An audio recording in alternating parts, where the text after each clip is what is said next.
दोस्तों यूनिवर्सिटी के साथ सब टर्म कंडीशन सारे रूल रेगुलेशंस निभाने के बावजूद जब आप यूनिवर्सिटी को फीस पे करते हो, फीस पे करने के बाद यूनिवर्सिटी या तो आपकी पेमेंट कई बार रिफंड करने से मना कर देती है, या आपको उस फीस के एवज में डॉक्यूमेंट्स देने को मना कर देती है, या फिर जब आप चाहते हो फी रिसीविंग मांगना तो यूनिवर्सिटी आपको मना कर देती है। और यहीं पर कोई भी स्टूडेंट या कोई भी कंसल्टेंट अपने आप को ठगा सा महसूस करता है, क्योंकि ये जो प्राइवेट यूनिवर्सिटीज की दादागिरी और गुंडागर्दी होती है, इनकी वजह सफर करना पड़ता है स्टूडेंट को, और स्टूडेंट परेशान करता है कंसल्टेंट को। कंसल्टेंट जब यूनिवर्सिटी से कॉन्टेक्ट करता है तो यूनिवर्सिटी इन सब चीजों से मना कर देती है। और ये सब सिर्फ इसलिए होता है क्योंकि स्टूडेंट्स लड़ता नहीं है, स्टूडेंट खड़ा नहीं होता है, और स्टूडेंट उस तरह की फाइट करने से डरता है। ऐसे ही कई तरह के मामले हमारे सामने अक्सर आते हैं, डेली हजारों कॉल्स आते हैं और बताते हैं स्टूडेंट्स आप बीती क्या क्या उनके साथ में हुआ और क्या कुछ इन प्राइवेट यूनिवर्सिटीज या कॉलेजेस ने उनके साथ में किया।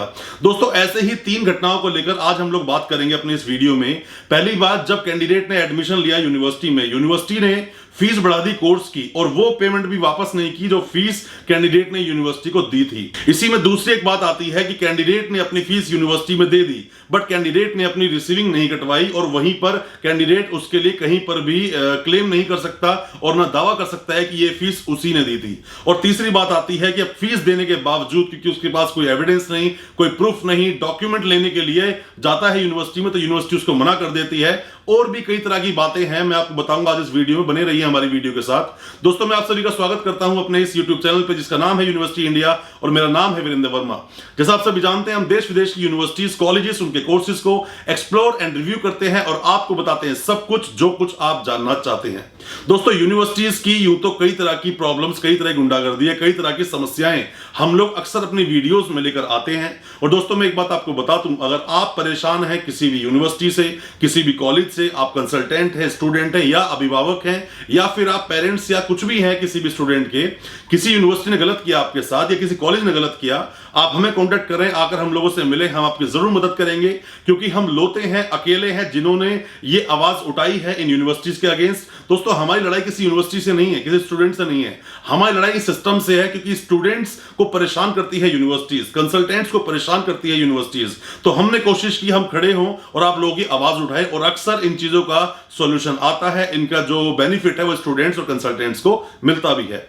दोस्तों शुरू करते हैं अपनी वीडियो को। सबसे पहले मैं आपको बताता हूं कि कैंडिडेट ने मान लीजिए किसी यूनिवर्सिटी में एडमिशन लिया, डी फार्मेसी सबसे बड़ा एग्जांपल है, जिन स्टूडेंट्स ने एडमिशन लिया है वो इस चीज को समझ सकते हैं। मान लीजिए किसी यूनिवर्सिटी की फीस थी 2,25,000 रुपए या 2 लाख रुपए फीस थी मान लीजिए किसी भी यूनिवर्सिटी की। कैंडिडेट ने 1 लाख रुपए ट्रांसफर कर दिया, 5-7 महीने वो नहीं गया यूनिवर्सिटी। जब स्टार्ट करने का टाइम आया वो यूनिवर्सिटी गया तो यूनिवर्सिटी बोलती है कि नहीं हमारी फीस तो बढ़ गई है, आज हमारी फीस जो है वो 1,50,000 रुपए पर ईयर है। अब कैंडिडेट पीछे पड़ा रहा, कैंडिडेट लगातार यूनिवर्सिटी को फोन भी करता रहा, मेल करता रहा, बट यूनिवर्सिटी ने कोई सुनवाई नहीं की, पेमेंट रिफंड करने से आनाकानी, और ये लोग बचते रहे। अब दोस्तों होता क्या है, स्टूडेंट अगर लीगल नोटिस भेजेगा इन लोगों को, रिकवरी सूट भेजेगा इन लोगों को, तो यूनिवर्सिटी चाहती है रिकवरी सूट भेजे, मामला जाए कोर्ट में, और कोर्ट में जाने के बाद वो मामला पेंडिंग पड़ा रहेगा। तो आप ये गलती तो बिल्कुल भी मत करना। अगर आप ऐसा कर दोगे तो यूनिवर्सिटी चाहती है ही है। दूसरी बात, अगर मान लीजिए कि आप चाहते हो पेमेंट निकालना, तो बड़ा सिंपल सा तरीका है, यूनिवर्सिटी को लगातार मेल करो, यूनिवर्सिटी के ऑफिशियल्स को मेल करो, वीसी को, रजिस्ट्रार को, एचओडी को, यूनिवर्सिटी के चेयरमैन को, जितने भी आपके पास मेल आईडी मिलती हैं सबको मेल करो, लगातार कॉल करो। दोस्तों मशक्कत आपको करनी पड़ेगी। अगर आप मशक्कत नहीं कर सकते हैं, यूनिवर्सिटी को फॉलो नहीं कर सकते हैं, कॉल नहीं कर सकते, तो इस पेमेंट को आप डूबा ही समझें। अब दूसरी बात यहां पे आती है, पेमेंट गई कंसल्टेंट के थ्रू। मान लीजिए पेमेंट बात कर रहा है कंसल्टेंट स्टूडेंट से कि हाँ फीस पे कर दो, कैंडिडेट ने फीस पे कर दी। अब वो स्टूडेंट परेशान करता है कंसल्टेंट को, और कंसल्टेंट धमकी देता है उसके अगेंस्ट कुछ एफआईआर करने की, कुछ भी कंप्लेंट करने की। तो मैं आपको बता दूं, स्टूडेंट कंसल्टेंट का कुछ नहीं कर सकता, ऐसा कोई प्रावधान नहीं है। उसने सिर्फ बताया था एडमिशन देने के लिए। चीटिंग या फ्रॉड कर रही है यूनिवर्सिटी, तो यूनिवर्सिटी के ऊपर ही एक्शन होगा, कंसल्टेंट के ऊपर नहीं होगा। अक्सर कंसल्टेंट फोन करते हैं हमारी ऐसी प्रॉब्लम्स को लेकर। तो दोस्तों मैं आप सभी कंसल्टेंट्स को बता दूं, स्टूडेंट आपका कुछ नहीं कर सकता, बट हाँ स्टूडेंट जो है वो जरूर कर सकता है यूनिवर्सिटी के साथ बहुत कुछ। क्योंकि सेम एक ऐसा केस हमारे पास चल रहा है बहुत टाइम से। एक यूपी की यूनिवर्सिटी है जिसने की डी फार्मेसी का पेमेंट ले लिया और अब तक वो रिफंड नहीं कर रही है। हालांकि लगातार फॉलोअप करने के बावजूद भी कैंडिडेट ने कई बार धमकी भरा मेल भी डाला, पर उन धमकियों से यूनिवर्सिटी को कुछ होता नहीं है, क्योंकि इन यूनिवर्सिटी के ऊपर ऐसे न जाने कितने केस चल रहे हैं। अब आते हैं अगले पॉइंट पर। दोस्तों मान लीजिए आपने कहीं से भी डिग्री ली है, कहीं से भी डॉक्यूमेंट्स लिए हैं, आप सोचते हैं कि मैंने अपनी पेमेंट यूनिवर्सिटी अकाउंट में ट्रांसफर की है, मैंने माइग्रेशन प्रोविजनल डिग्री या कुछ भी यूनिवर्सिटी के अकाउंट में पेमेंट डालकर उन लोगों से ली है। दोस्तों, इस फतूर को, इस गलतफहमी को, इस भ्रम को दिमाग से निकाल देना कि आप यूनिवर्सिटी को कभी भी कटघरे में खड़ा कर सकते हो। दोस्तों, अक्सर जो ऐसे केस शुरू होते हैं, जो केस चलते हैं, क्रिमिनल ट्रायल शुरू होते हैं या सिविल केस शुरू होते हैं, हमारी पूरी नजर रहती है हमेशा यूनिवर्सिटीज के ऐसे केसेस पर, स्टूडेंट्स के, कंसल्टेंट्स के केसेस पर। हम अक्सर कोर्ट जाते हैं, सुनते हैं प्रोसीडिंग क्या चल रही है। अक्सर यूनिवर्सिटी दलील देती है कि सर, स्टूडेंट से तो हमारा कोई कभी कोऑर्डिनेशन था ही नहीं, उसने पेमेंट क्यों डाली, किसके कहने पर डाली, जिसके कहने पर डाली, उससे जाके बात करे, हमारा तो स्टूडेंट से कोई कंसर्न ही नहीं है। दूसरी बात, अगर हमने स्टूडेंट से कोई भी एडमिशन लिया तो क्या हमने स्टूडेंट को कभी कोई मेल किया, कभी कोई एडमिशन लेटर दिया या उस पेमेंट की कोई रिसीविंग दी?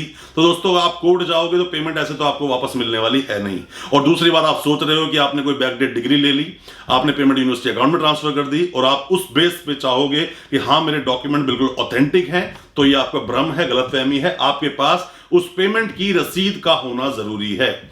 50,000 ट्रांसफर की, चाहे 20,000 की क्यों ना हो, बट आपके पास रसीद होनी चाहिए। वो जो रसीद होगी, वो जो पेमेंट स्लिप होगी, वो इंटरलिंक कर देती है चीज कनेक्शंस को। ये बता देती है कि हाँ, इस स्टूडेंट ने इस यूनिवर्सिटी में एडमिशन लिया जरूर था, रिसीविंग कटी हुई है, मतलब यूनिवर्सिटी इससे डिनाई नहीं कर सकती कि वो इसका स्टूडेंट कभी था ही नहीं। तो आप कोई भी पेमेंट करते हो यूनिवर्सिटी में और वो आपको रिसीविंग काट के नहीं देते हैं, दोस्तों, ऐसी यूनिवर्सिटीज में एडमिशन मत लो, ऐसी यूनिवर्सिटी से मार्कशीट मत लो, ऐसी यूनिवर्सिटी से कभी भी कोई डिग्री मत लो, क्योंकि रिसीविंग का होना आपके लिए बहुत ज्यादा जरूरी है।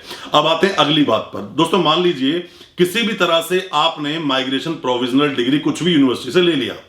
दोस्तों, यूनिवर्सिटी अक्सर हमें बोलती है, जब हम कॉल करते हैं यूनिवर्सिटी को किसी प्रॉब्लम की कंप्लेंट को लेकर, अक्सर स्टूडेंट हम लोगों को बोलते हैं ये बातें कि सर, मैंने यूनिवर्सिटी को फोन किया, मुझे डिग्री चाहिए या वेरिफिकेशन लेटर चाहिए, बोनाफाइड लेटर चाहिए, कुछ भी चाहिए, यूनिवर्सिटी ने मुझसे 5,000 रुपए मांगे, सर मैंने तो डीडी बनाकर यूनिवर्सिटी भेज दिया, या फिर मैंने यूनिवर्सिटी अकाउंट में ट्रांसफर कर दिया और सर मेरा वेरिफिकेशन लेटर आ भी गया। दोस्तों, आप एक गलतफहमी में जी रहे हो। आप इनके साथ नहीं लड़ सकते। आप जो दिमाग यूज करते हैं, जो चलाते हैं ये लोग, इनके पास बहुत बड़ी लीगल टीम होती है। हम जैसे लोग जो खुद ही लीगल में इन्वॉल्व हैं, जहां पर कि स्टूडेंट्स को चेज करते हैं, हम इस यूनिवर्सिटीज को चेज करते हैं, कॉलेजेस को चेज करते हैं, हम इनके सब चालों को समझते हैं। दोस्तों, आपसे जो पेमेंट ली गई अकाउंट में, वही सेम चीज आती है कि क्या कोई कोऑर्डिनेशन हुआ, क्या हमने कोई लेटर भेजा, या हमने आपको बोला कि आप पेमेंट करें, आपने पेमेंट क्यों कर दी। इस चीज को आप कभी भी जिंदगी में प्रूव ही नहीं कर पाओगे कि जो आपने वेरिफिकेशन लेटर की पेमेंट यूनिवर्सिटी को दी थी, वो मैंने वेरिफिकेशन के लेटर की ही दी थी, या फिर आपने जो माइग्रेशन प्रोविजनल डिग्री की दी थी, वो मैंने माइग्रेशन प्रोविजनल डिग्री की ही दी थी। दोस्तों, होता क्या है, आप कॉन्ट्रैक्ट एक्ट को समझें। कॉन्ट्रैक्ट है क्या चीज? कॉन्ट्रैक्ट होता है दो लोगों के बीच में। मान लीजिए आप मुझे पेमेंट दे रहे हो और आपको मैं यूनिवर्सिटी हूं और आप एक स्टूडेंट हो, मैंने बोला कि हाँ, मैं आपका एडमिशन लेता हूं, ये आपका एडमिशन लेटर है, आपको पर ईयर इतनी फीस जमा करनी है, ये आपका एडमिशन लेटर हमने आपको दे दिया, आपने पेमेंट ट्रांसफर कर दी। तो ये कॉन्ट्रैक्ट हुआ यूनिवर्सिटी और आपके बीच में। जैसा मैंने आपको बताया था कि जो जितने भी यूनिवर्सिटीज हैं, जितने भी कॉलेजेस हैं, ये सभी जो आपका कंज्यूमर एक्ट है, कंज्यूमर एक्ट के अंडर आते हैं। कंज्यूमर एक्ट में वही लोग आते हैं जो सर्विसेज या गुड्स या किसी तरह की चीजें प्रोवाइड करते हैं, तो यूनिवर्सिटी उसमें आती है। तो ये कॉन्ट्रैक्ट हुआ एक तरह का। आप पेमेंट ट्रांसफर कर रहे हो, बट यूनिवर्सिटी ने तो आपको कुछ लेटर भेजा ही नहीं, कोई मेल भेजा ही नहीं, और फिर भी आप पेमेंट कर रहे हो, तो इसको आपको भी जस्टिफाई नहीं कर पाओगे। तो दोस्तों, इस पूरी वीडियो में आप लोगों को समझाने का जो मेरा एक मुद्दा ये था, आप यूनिवर्सिटी को पेमेंट ट्रांसफर कर रहे हो, आपके पास रिसीविंग नहीं है, एडमिशन लेटर नहीं है, या फिर जो आपने माइग्रेशन प्रोविजनल डिग्री लिया उसकी रिसीविंग नहीं है, यूनिवर्सिटी रिसीविंग काट के नहीं दे रही है, तो दोस्तों उसको आप सही मत समझना। मान लीजिए आप पेमेंट कहीं बर्बाद कर रहे हो, वो कोई भी एक ऑथेंटिक वेरिफिकेशन नहीं है। वेरिफिकेशन सिर्फ एक, वो है RTI, right to information act 2005। हमें अधिकार मिला है, उसके अंदर सरकार ने अधिकार दिया है एक एक्ट बनाकर कि आपको कोई भी इंफॉर्मेशन किसी भी तरह की चाहिए तो अपना पत्र लिखकर भेजिए उस यूनिवर्सिटी में, भेजिए उस संस्था को, भेजिए उस ऑर्गेनाइजेशन को, वो रिप्लाई करेंगे। वही एक सरकारी प्रूफ है, बाकी सब गलत प्रूफ है। आप कभी भी जीवन में लड़ नहीं पाओगे। आपके पास आरटीआई है। दोस्तों, हम न जाने कितने ही स्टूडेंट्स के साथ खड़े हैं, कितने ही स्टूडेंट्स की मदद की है, कितने ही स्टूडेंट्स के साथ यूनिवर्सिटी गए हैं, कॉलेज गए हैं जब उनको प्रॉब्लम आई, क्योंकि उनकी आरटीआई हम लोगों ने लगाई थी, बहुत सालों पहले आरटीआई लगाई थी।